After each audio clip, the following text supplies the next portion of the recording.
हिम्मतें उसे पा सकती हैं और ना ही अपने फहम की गहराइयाँ उसकी ज़ात तक पहुँच सकती हैं, ना ही हमारी निगाहें उसका इदराक कर सकते हैं, ना ही वह उसका अता कर सकता है। और ये अपनी तरफ से नहीं कह रही, मेरे मौला कायनात अमीरुल मोमिनीन अली इब्न अबी तालिब अल्लाहुम्मा सल्ली अला मुहम्मद व आले मुहम्मद वअज्जिल फरजहम। खुतबा नंबर 1 में मौला कायनात ने अल्लाह ताला की इस तरह से हम बयान की है।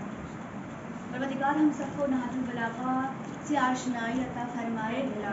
जैसे हमारे इदारे में जब देखा गया कि मुल्क में इतनी ज़्यादा बेरगबती है दीन से, तो नहजुल बलागा की तरफ राग़िब करने के लिए हमारे इदारे ने एक प्रोग्राम शुरू किया कि नहजुल बलागा फाउंडेशन। उसमें अब माशाल्लाह से हमारा छठा दौरा है।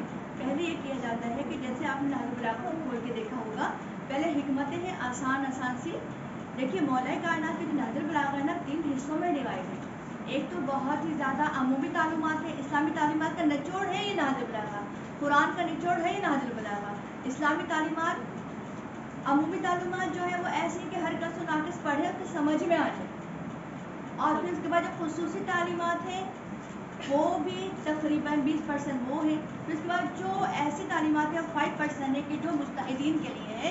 लेकिन ज़्यादातर जब हम इसको पढ़ते हैं ऐसा लगता है कि मौला हमेशा कलाम करें। मौला कायनात ने इसमें कोई भी शोबा खाली नहीं छोड़ा है।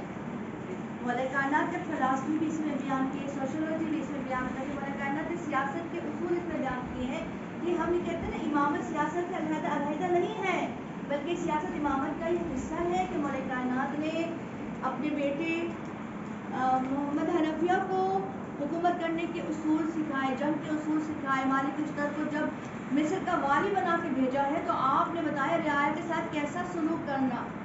इसके अलावा उस्मान बिन हुनैफ को ज़ुहद की हकीकत से मेरे मौला रोशनास करा रहे हैं।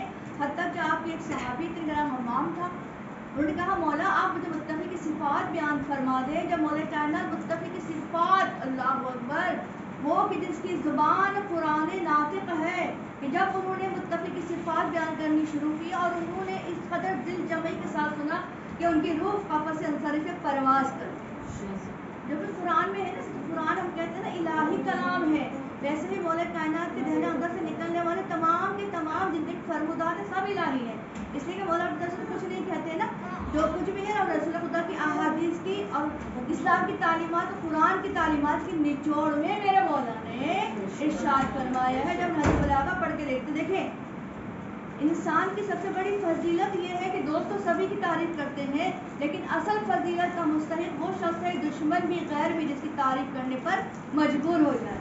हम तो हम है ना, चाहने वाले हैं ना, लेकिन जब गैर भी इस किताब को पढ़ते हैं तो ये कहते हुए नजर आते हैं, इसकी फसाहत और बलागत देखकर, इसकी जाज़बियत देखकर, इसकी तहारत देखकर, यतहतुल कलामुल खालिक फौक़ल कलामुल मखलूक। बेशक ये खालिक के कलाम से तो नीचे है, लेकिन मखलूक के कलाम से बहुत बुलंद और आला है। ये किसी मावराए हस्ती का लिखा हुआ है।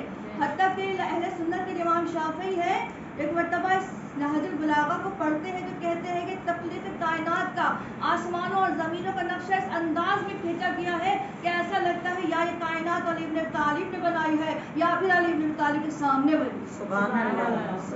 वह मौला कायनात अमीरुल मोमिनीन अली इब्न अबी तालिब अलैहिस्सलाम का कि अपनी पूरी ज़िंदगी का निचोड़ मेरे मौला ने नहजुल बलागा में लिख दिया है कि मौला की ज़ात पे बुलंद तर सलवात।